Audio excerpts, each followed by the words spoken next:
Could Logan Gilbert be on the move for the Seattle Mariners? And could he be headed to the St. Louis Cardinals?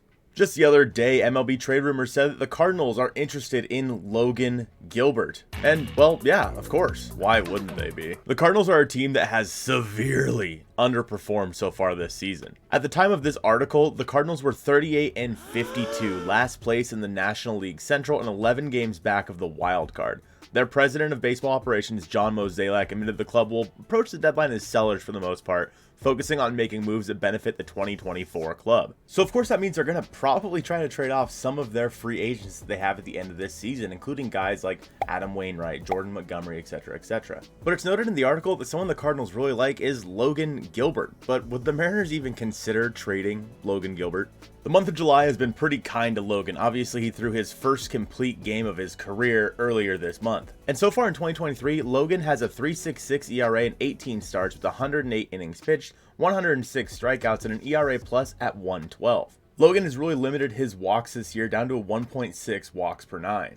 As for the Cardinals, their rotation looks like this right now with Adam Wainwright on the injured list, Miles Mikolas, Jordan Montgomery, and Jack Flaherty. Flaherty and Montgomery are both free agents at the end of this year, and Adam Wainwright is set to retire, leaving only Miles Mikolas in that rotation right now. Logan is under contract until 2027, and it makes sense the Cardinals would want him because he could easily slide right into that rotation for them and start out 2024 with the Major League team. The Cardinals don't rebuild. They're much too good to just go out and fully rebuild, so they're going to look to retool, and Logan Gilbert would be a good start for that. Problem is, the Mariners are not going to trade Logan Gilbert to the Cardinals. We talked in a video earlier last month about trading Bryan Woo for Brendan Donovan, and it got mixed results. For the Mariners, it makes sense to possibly want to move Woo simply because he's going to be on an innings limit. He's not going to be able to help you out the rest of this year. For the Cardinals, however, if they're looking to 2024, Woo would make sense because he could be in that rotation in 2024. With the Mariners, a rotation that has already lost Robbie Ray and is soon going to lose Bryan Woo to an innings limit, as well as who knows when Marco's going to come back,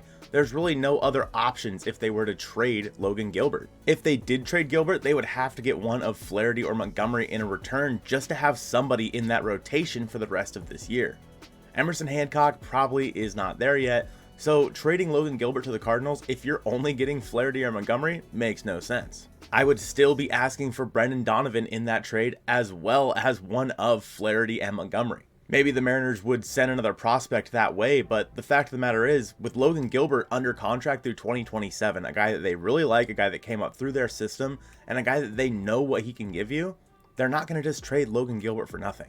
The entire Mariners rotation is practically locked up through almost the end of the decade, with 2027 really being the first time that any of these guys actually start to become free agents. Luis Castillo, Logan Gilbert, George Kirby, Bryan Woo, Bryce Miller, Robbie Ray, all these guys are locked up at least through 2026. And as of right now, with all of these guys graduating to the big league club, the Mariners really don't have an option at the minor league level to fill in for these guys if one of them was to get hurt or get traded.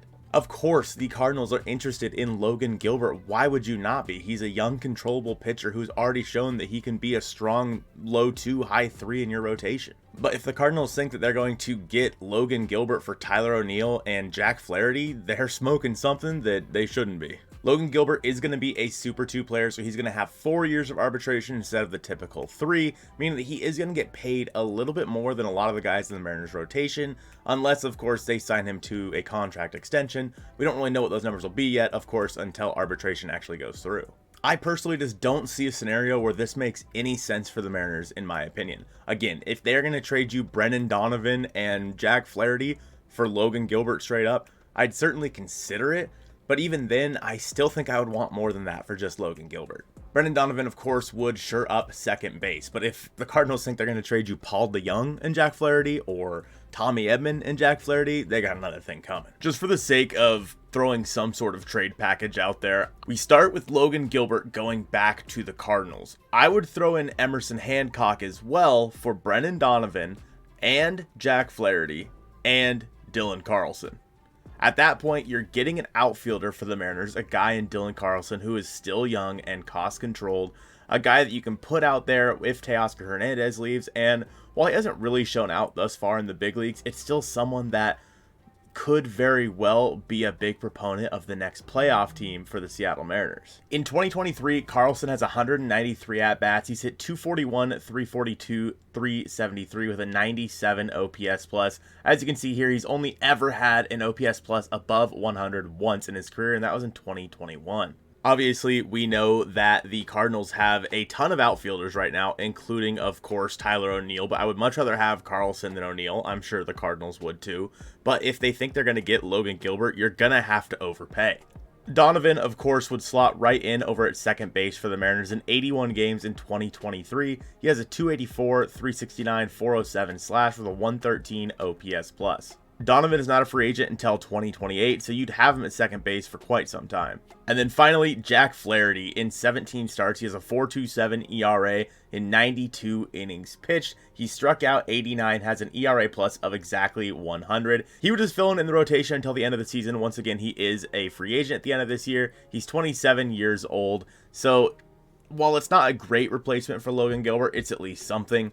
In return, of course, the Cardinals are getting Logan Gilbert through 2027, and then they also get Emerson Hancock, the Mariners' number 4 or 5 prospect right now. Of course, who knows how people value Emerson Hancock, but if the Cardinals really want to help out their pitching staff, you would be adding 2 guys that very well could be a part of that staff for the foreseeable future. Is this a trade that I ever think would actually happen? Probably not. Would it work out? Probably not. But if I'm trading Logan Gilbert, that's what I want in return. One trade that did make sense for both sides, in my opinion, was that Bryan Woo for Brendan Donovan trade. It makes a lot of sense to me, and I think it might make a lot of sense to you. Go and check that video out on the screen now. I appreciate you guys watching this one, and go Mariners.